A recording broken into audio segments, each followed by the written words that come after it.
ஆனா பாண்டிச்சேரியில் அப்படி இல்ல. ஈஸி எடுக்கிறது ரொம்ப கஷ்டம். எப்படின்னா கஷ்டம்? தமிழ்நாட்டுல ஈஸி எடுக்கிறது ஈஸி, பாண்டிச்சேரியில் கஷ்டம் சார். Easy sir. ஐயோ கஷ்டம். தமிழ்நாட்டுல ஈஸி எடுக்கிறது ஈஸி, பாண்டிச்சேரியில் கஷ்டம். சரக்கு அடிக்கிறது மட்டும் தான் இங்க ஈஸி, ஈஸி எடுக்கிறது கஷ்டம். அரசெல்லாம் மதுவை வித்து மது மயக்கத்துல இருக்குது. சார் சார் சார் சார் நீங்கள் சுத்த சுந்தரராஜன் தானே? ஆமாம், நான் தான் சுத்தம் சுந்தரராஜன். சார் எனக்கு ஒரு உதவி வேணும். உதவியா? ஆமாம் சார். என்ன உதவி? ஈஸி எடுக்கணும். அது கஷ்டம் பாது சார். Easy sir. அது கஷ்டம் பாது சார். Easy sir. ஐயோ கஷ்டம். சரி அது இருக்கட்டும். நீ என்ன ஊரு? சார் நான் தமிழ்நாட்டிலேருந்து வரேன் சார். ஓ தமிழ்நாடா? நான் பாண்டிச்சேரி.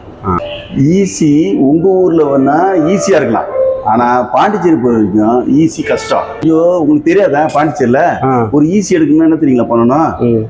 அண்ணனே வராரு, அண்ணனை கப். வணக்கம், சொல்லுங்க. நல்லா இருக்குண்ணே. சொல்லுங்க. பாண்டிச்சேரியில் ஈஸி எடுக்கணும்ண்ணா ஈஸியாக கஷ்டமாண்ணா சொல்லுண்ணா. பாண்டிச்சேரியில் ஈஸினா இந்த இன்கம் சர்டிஃபிகேட்னு வாங்கலாம், அதுவா? ஆமாண்ணா. அது வில்லங்க சான்றிதழ் தானே? அது ரொம்ப வில்லங்கமாச்சே, அது ரொம்ப கஷ்டம்ல. அதை போய் எப்படி எடுப்பீங்க? எப்படிங்க அண்ணா என்னன்னா, எப்படி நம்ம எங்க தமிழ்நாட்டில் வந்து எப்படின்னா, நான் தமிழ்நாட்டுக்காரன் உங்களுக்கு தெரியும். தமிழ்நாட்டில் வந்து 1865 இருந்து இப்போ வரைக்கும் இருக்கிற எல்லா டாக்குமெண்ட்டையும் ஸ்கேன் பண்ணி எல்லாத்தையும் பாதுகாப்பாக பத்திரமா வச்சிருக்கோம். அது பேர் பத்திரம் இல்ல? சரி. பத்திரம் குறித்த தகவல் தானே வில்லங்கம். ஆமா. அது வில்லங்கமா இல்லாம இருக்கணும்ல, பத்திரமா இருக்கணும்ல. நாங்க அங்க பத்திரமா வச்சிருக்கோம். இலவசமா பார்க்கலாம், பதிவிறக்கம் செய்யலாம், பிரிண்ட் எடுக்கலாம். ஆனா பாண்டிச்சேரியில் அப்படி இல்ல. ஈஸி எடுக்கிறது ரொம்ப கஷ்டம். எப்படின்னா கஷ்டம்? தமிழ்நாட்டுல ஈஸி எடுக்கிறது ஈஸி, பாண்டிச்சேரியில் கஷ்டம். அதை கொஞ்சம் விளக்குண்ணா. எப்படி? அதுதானே பாண்டிச்சேரியில் வந்து பதிவுத்துறையில் பார்த்தீங்கன்னா, நீங்கள் வந்து இது வரைக்கும் ஆன்லைன் ஆக்கலாம். அந்த ஆன்லைனில் வந்து இலவசமாக நீங்கள் வந்து தொண்ணூறுல இருந்தால் நீங்கள் வந்து அதை பார்வையிட முடியுமா? அதுவும் வந்து பார்த்தீங்கன்னு சொன்னால் காப்பி வந்து அதில் வேற பிரிண்டிங் கிராஸில் வந்து பிரிண்டிங் வந்துருமா. இது வந்து ஃப்ரீயாக பார்வையிடுறதுக்கு மட்டும்தான் அப்படின்ட்டு. அப்போ காசு கொடுத்து நம்ம வாங்கணும். காசு கொடுத்தாலும் உரிய நேரத்தில் உடனடியாக கிடைக்கிறது இல்லை. மக்கள் எல்லாம் பெரும் சிரமத்தில் இருக்கிறாங்க. அரசெல்லாம் மதுவை விற்று மது மயக்கத்தில் இருக்குது. மக்களும் அதை குடிச்சிட்டு மயக்கத்தில் இருக்கணும்னு நினைக்கிறாங்க.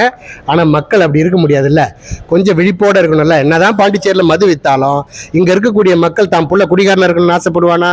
மதுவில் மயங்கி இருக்கணும்னு ஆசைப்படுவானா? புத்தி இல்லாமல் இருக்கணும்னு ஆசைப்படுவானா? அதெல்லாம் படமாட்டான்ல. தான் புள்ளியும் அறிவாளியா, ஜீனியஸா, நல்ல கெத்தா அப்படி இருக்கணும், ஸ்டைலாக மாஸாக சொத்தை பாதுகாப்பாக வச்சுக்கணும்னு நினைப்பான் தானே.